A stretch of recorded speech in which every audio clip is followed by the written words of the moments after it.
Well, when it comes to boxing, it's the best in the business, this, because we've got the best in the business with us. Top trainer Joe Gallagher in here, top fighter Paul Butler in here, and of course Spencer with us alongside Simon. Joe, many questions coming in. Actually, many messages coming in for you, Joe. Chris Davis here. Do you remember a guy called Chris Davis? Me and Joe started primary school together in Wythenshawe. I recall the first day he went boxing. Well done. He's achieved a lot, Jim. Please pass that on. Well, Chris, I just have. Remember guys like that? It's lovely when you get messages like that. No, I remember Chris Davis well. He does a lot for people up there in Manchester. He's in a quite position of power where he helps with charities and stuff like that. So it's good to see him go on and be a success story from a place of Wythenshawe, which is the biggest council estate in Europe, or it was at one point way back then in the 80s. Do you know it was a real education, very briefly, Joe? Just sitting listening to you in that commercial break there, talking about the best you can possibly do for your fighter, for Paul Butler, for Natasha Jonas. You want the best for your fighters. That's all you're interested in, the very best. Yeah, I want the best. Like anything, you want the best, and when you're going to do a hard day's work, you want rewarding for that. Do you understand? Whether you're no different than when you're a scaffolder or you're a roofer, you're doing a 2-bed terrace, but you can't get paid the same money then to go and do Buckingham Palace, and that's what sometimes boxing promoters try and do, give you the same money for a bigger job, or it's a 4-bed semi than what you're doing for a 2-bed semi. So that's no different, and that's what we're always trying to do. And I think the fighters that we've produced over the years have always delivered on the night. When you look at Quigg, Crawler, Callum Smith, Liam Smith, Paul Butler, Natasha Jonas, they've like that period of boxing from the late 2000s to now, like, do you know what I mean?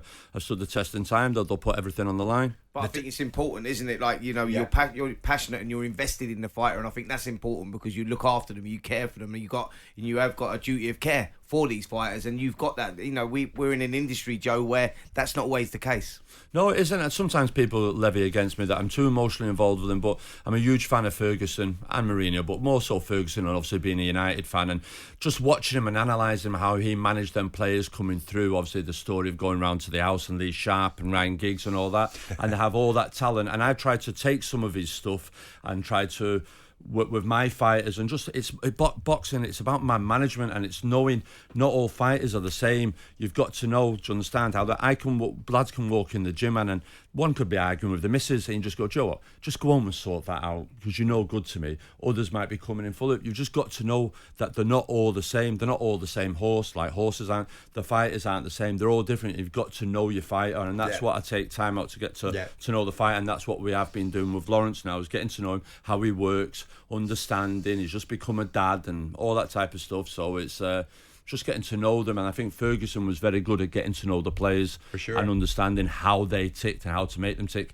We all did a story about Crystal Palace and everyone got a but then Eric Cantona goes, Eric, you can't do that. Do you know what I mean? And everyone was expecting the big Fergie hairdryer at him. So Natasha says, I have my favourites in the gym. I don't see that, but obviously they most probably like the United players at the time. Listen, what is next for Natasha Jonas then? Well, Natasha, there's obviously talk of Michaela Mayer. The Katie Taylor fight is obviously one we'd love to do again. There's unfinished business there. Last time they fought, that was behind closed doors. We'd love to do it when we hear Eddie about Croke Park or Anfield over here. Tasha, Katie. As the last dance together, they'd be both fabulous pioneers for female boxing. That was it. We wanted the Jessica McCaskill fight, but that's going now with Lauren Price. So most of the Michaela Mayer is a fight on, but we'll see whatever. But Tasha's floating about and in the gym tomorrow, so we'll sit down with her and we'll see what happens. In the time we've left, I want to fly through it. Fury Usyk, we've been talking about it, Paul, before you and Joe came in. Who wins it? Fury for me. I do think the old saying goes where a good big in beats a good little in, and I think that's what'll tell going down the later rounds. I do think Usyk might win the early rounds, but I do think Fury will get to him later on and possibly get a late stoppage in around 11 rounds. What chance do you give Usyk then, Joe? I think he's got a very good chance, but I do agree with Paul that I think Tyson, when his back's against the wall, Tyson Fury delivers. You've seen that of Klitschko, you've seen that of Wilder, and when he knows he's supposed to beat kids, he hasn't really delivered. But when his back's against the wall, I'm not saying his back's against the wall of Usyk, but this is the fight, this is the pressure, and it's a chance for him to make history, undisputed. I think Tyson Fury will deliver. Usyk's a very good fighter, technically very good feet, but what more can Usyk do any better than what we've already seen? You understand? I don't think there's got to be many more surprises now. This fight could really turn into a snooze fest, a lot of holding and hugging and everything else, or it could turn into a Holyfield Bowl type of fight where they're both going for it, and hopefully it's the latter.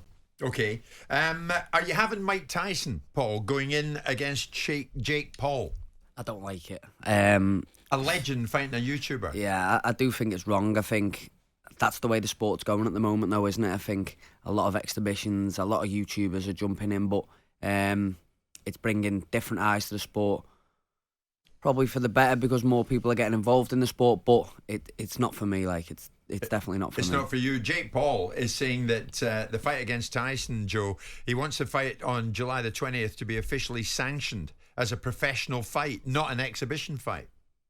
Well, I'm sure he'll be talking to Simon's friend over there, Maurizio, there, WBC, and see can he get some type of belt made for that occasion. But that's what I'm saying. There's boxing and there's boxing, but the trouble is we're getting very fine, close to the wire here. We have misfits and we have everything else, and it is what it is. But when you bring in Mike Tyson involved in it and the ages and everything else, there's general people out there that think that this is really boxing, where proper boxing is what we've seen the other week, Wardley and Clark, do you understand? And they're the fights. And everyone's saying that was a great fight. Yeah, but that's what it used to be, but we starved that much of good boxing. That's become, wow, what a fight. But that was a normal type of fight of heavyweights in the 80s. I'm not against Tyson and Jake Paul being an exhibition. You understand it, and it's all about money, and it's business. We understand that. But when you're talking about being sanctioned as a proper contest, then I've got problems because he's an iconic figure. He's a 58-year-old man who's not been in particularly great health in recent times either, Mike Tyson. So... yeah, we want to see it in exhibition, not really sanctioned as a fight. Simon, let's finish off, not with Jake Paul, or even for that matter, with no disrespect, Mike Tyson. Paul Butler, returning to title action on May the 11th. Norberto Jimenez of the Dominican Republic, and it's at Ellesmere Port, so a couple of miles from Paul's home. They're all going to turn out to see you, Paul. What can you promise us? Listen, a great fight, a good performance by myself. I'll be sticking to instructions and getting the job done. I've been taught from a young age, don't listen to that crowd. With it being in my own town, I've fell for that trap a few times when I was a lot younger. It certainly won't be happening again, but we'll be in for a good fight. Okay, Mr. Trainer Promoter Joe Gallagher, thank you very much indeed. I'm sure we're going to see you in that. Yeah, no problem. Quick one. It's got to be a great night. Get your tickets now. Yeah, that's right. As the promoter said, no problem. But thanks. Listen, yeah, it's got to be a great night, and I'm sure I'll see you boys soon. We love having you guys on the show, Joe. I mean, you just absolutely eat, sleep, breathe the sport. No, I find myself driving, listening to when some boxing's all the time, and I end up thinking, I say, get me on. I don't agree with that. But keep up the good work of the show, and congratulations with your award last week as well. Oh, Joe, thank you very much indeed. Fantastic. Spencer Oliver, we thank you. Thank you, Paul, sir. go and get the job done, mate, in Ellesmere Port. As for you, tomorrow at 10. Indeed.